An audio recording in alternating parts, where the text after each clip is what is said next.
You're listening to Leadership Podcast, a series of short, insightful discussions with experts in the field of volunteer leadership. Brought to you by the AREA Center for Leadership Development. Your interviewer is Elaine LaChapelle.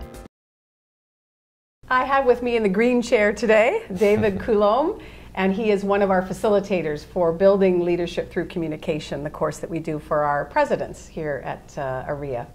And David and I today are going to talk about delivering powerful presentations. He is well experienced to talk about this topic today. He's worked for almost 25 years in the communication business. He has been a reporter, an on-air host, and instructor. So I think he's well versed in some of the questions I have for him today. Welcome, David. Thank you for having me. Great. We can't talk about presentations without talking about the fear that goes with those. So according to statistics, I understand it's ranked right up there as one of the most fearful things people have to face in their lives. Yeah, actually, Elaine, it's the first one. It's the number one fear, you know, planes, being sick or afraid of heights. No, the number one fear in Canada is speaking in front of an audience. Unbelievable. And you're gonna ask me why. Yeah. Why is it the number one fear? Well, we're afraid of judgment, I think. We're afraid of perception. And most of the time, our perception of what people are getting is worse than what it really is. People want our success. They want us to succeed. And we really want to make sure that we succeed. What we need to do, and in most of our classes, is transfer this nervousness into positive adrenaline. And I always say to my trainees, Celine Dion is still nervous after 20 or something years before taking on the stage. Really? She is nervous. When she goes on stage, does it show? No.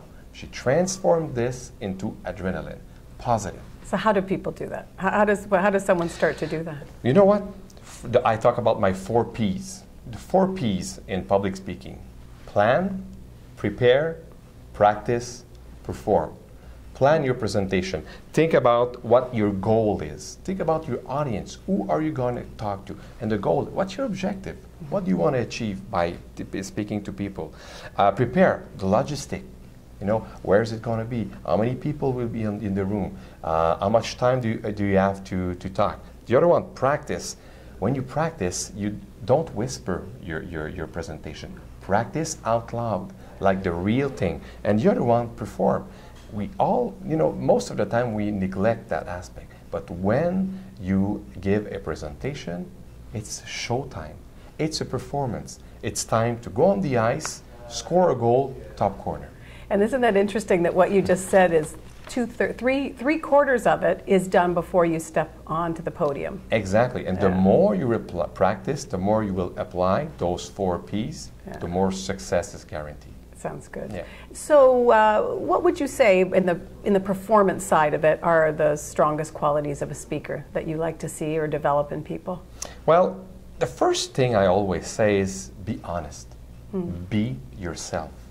People like natural. People like honesty. So I say be yourself. Work with your strengths and be aware of the things you need to improve. I always say to people, nobody's weak, nobody's bad. Everybody has some strength. Work on those strengths. Be humble.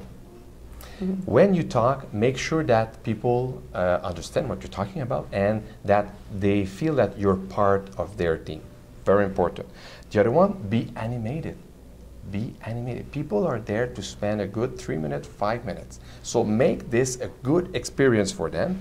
And the other one, so easy, smile. And I say to them, smile before, when doing it, and after. Smile keeps your nerves down, and smile is like, it's positive, and it means that it means success. Yeah.